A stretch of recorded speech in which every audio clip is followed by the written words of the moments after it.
Hello guys, আসসালামু আলাইকুম। কেমন আছেন? আশা করছি সকলেই ভালো আছেন। তো আমিও ভালো আছি। আজ সকাল বেলা লয়, আজ রাত্রি নিয়ে যাচ্ছি পিঠ। তো পিড়াটা আসি দেই লোকজনের অভাব নাই। আমার ঘরে পাবনা জেলায় মনে হয় সব লোকে এই বনগাড়াটে চলে আসে। তো বনগাড়াটে আসি দেই ভাই লোকে এলো, কারণ এত পিস কিটা নিবি, সেই জন্যই তো পিঠের দাম 1200 টাকা, 1500 টাকা মন। তো আজ কি বলে দাম একটু ভালোই আছে, আজ বলে 1800 টাকা মন। তো আমার পিস কিন্তু 1700 টাকা মন বেশি দিছি। দিই সারি এতে গাড়ির ফেলা দিলে লোকটা, গাড়ির ফেলা লোকটা তো দৌড় মারলে, আমি আর আমার কাকা বস্তার মুখ খোলা শুরু দিছি। তো আরও কত কিছু হইলাম আপনারা কিন্তু সবই দেখাই পারতেছি। তারপরে দিয়ে বোম পিস চলে আইতে, এই পিস আসি সারি তো দেশাল পিসের ভাত মারি দিলে। তো যাই হোক, কাকা করছে যে 2টি পিস ধরবো, 1 কেজি হবি, তুই আমাকে একটা ভালো করে ছবি তুলি দিবি।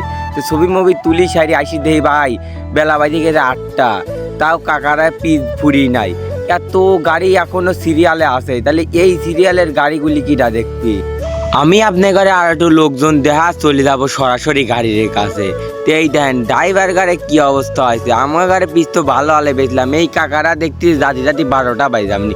তো কাকার দিন শোধ করলাম, কাকা আপনারে পিস কখন বেচবেন।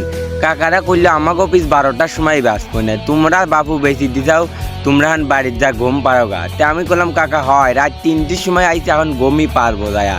তো দেন আমার পাবনা জেলার রাস্তাঘাটে এত সুন্দর সুন্দর রাস্তাঘাট হয়ে ফেলাইছে, ব্রিজ গুনির দিক তাহলে কিন্তু তাহাই থাকবেন মনে কয়। তো আপনারাও দেখেন আমি ক্যাঙ্গা করে দেখি। তো দেখেন সূর্যটা কিন্তু এখন অনেক দূর গেছে।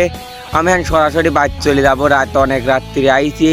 কাল কিন্তু ঢাকা গেছিলাম আর তাও রাত্রি পিস নিয়ে আইছি। ভালো লাগছে না, আশাই লাগবে, কারণ উপায় নাই, আমি ছাড়া বেচার লোক নাই। তো দেখেন আপনারা কিন্তু এনে ইচ্ছালি গম চাল ভুসি যা পারেন সব নেয় এই বনগাড়াটে। আপনারা খালি শুধু বস্তা বাড়ি গাড়ি করে নিয়ে আসবেন। তো এতক্ষণ অনেক কথাই করছিলাম, তো আমার ভালো লাগছে না, আপনারা থাকেন। আমি এখন বাদ যা ঘুম পারি গিয়ে।